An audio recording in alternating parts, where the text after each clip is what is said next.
Ya, assalamualaikum warahmatullahi wabarakatuh. Kita masih lanjut ke pembahasan mengenai lempeng tektonik. Ini bagian terakhir. Nah, bagaimana dengan Indonesia? Nah, Indonesia ini batasnya konvergen ya, batas antar lempengnya. Nah, ini lempeng Indo-Australia dengan lempeng Eurasia. Ini lempeng Eurasia Asia gitu ya, dempak dengan lempeng Indo-Australia. Nah, lempeng Indo-Australia ini menghujam ke bawah. Ini konvergen karena menghujam ke bawah sehingga membentuk pertemuan antara lempeng samudra dengan lempeng benua. Ini membentuk pegunungan berapi di wilayah Indonesia gitu ya. Nah, untuk wilayah timur Indonesia, Sulawesi, Maluku, Papua gitu ya. Ini Sulawesi dan Maluku gitu ya. Ini malah 3 lempeng gitu ya, yaitu lempeng Indo-Australia, dari Indo-Australia, kemudian lempeng Pasifik, dan lempeng kecil dari Filipina gitu ya. Ini pertemuan 3 lempeng. Nah, ya, ini telat ya. Jadi ini lempeng Indo-Australia dengan lempeng Eurasia, sifatnya konvergen sehingga terbentuk deretan gunung berapi. Maka di Indonesia juga kita sebut dengan Ring of Fire. Nah, karena pertemuan antara lempeng samudra dengan lempeng benua dan konvergen sehingga subduksi gitu ya, membuat Indonesia ini kaya, atau Indonesia ini kaya akan gunung berapi gitu ya. Gunung berapi di wilayah barat bagian Sumatera nih, dari Aceh kemudian sampai ke Lampung. Ini Aceh, Padang, Bengkulu gitu ya. Sumatera Selatan sampai ke Lampung di sini. Aceh, Sumatera Barat, Bengkulu, Lampung, di sini Banten gitu ya. Nih Banten, kemudian di sini juga anak Krakatau.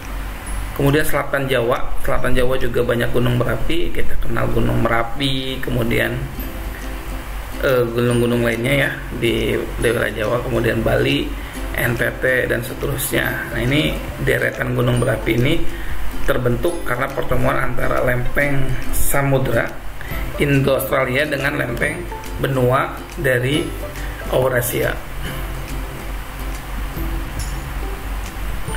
Nah, karena lempeng tektonik itu terus bergerak, suatu saat gerakannya mengalami gesekan, benturan yang cukup keras. Nah, ini kalau ini terjadi maka terbentuk gempa, tsunami, atau gunung berapi gitu ya. Gunung berapinya meletus gitu ya. Nah, gunung Merapi meletus itu ada periodiknya ya. Jadi tidak heran maka di Indonesia itu sering terjadi gunung berapi.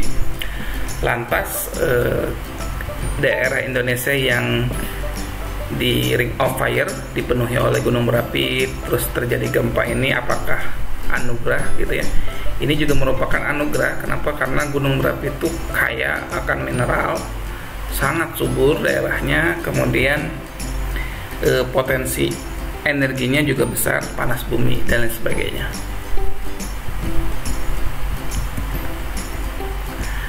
Nah, ini saya udah jelaskan tadi daerah gunung berapi nih di bagian barat Sumatera, kemudian bagian selatan Jawa. Maka tadi udah jelaskan juga bahwa gempa bumi juga itu pasti sumbernya tuh ya di daerah sini.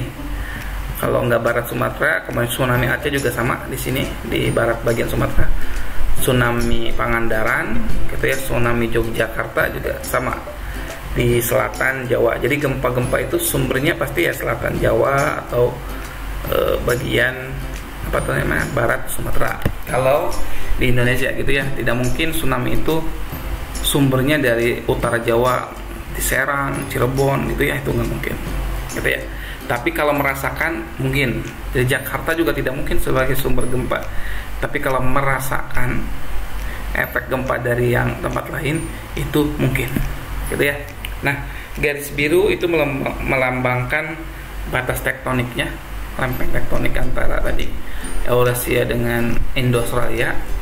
Sementara yang segitiga merah ini melambangkan gunung berapi. Oke, Cukup untuk video kali ini. Terima kasih. Kurang lebihnya mohon maaf. Assalamualaikum warahmatullahi wabarakatuh.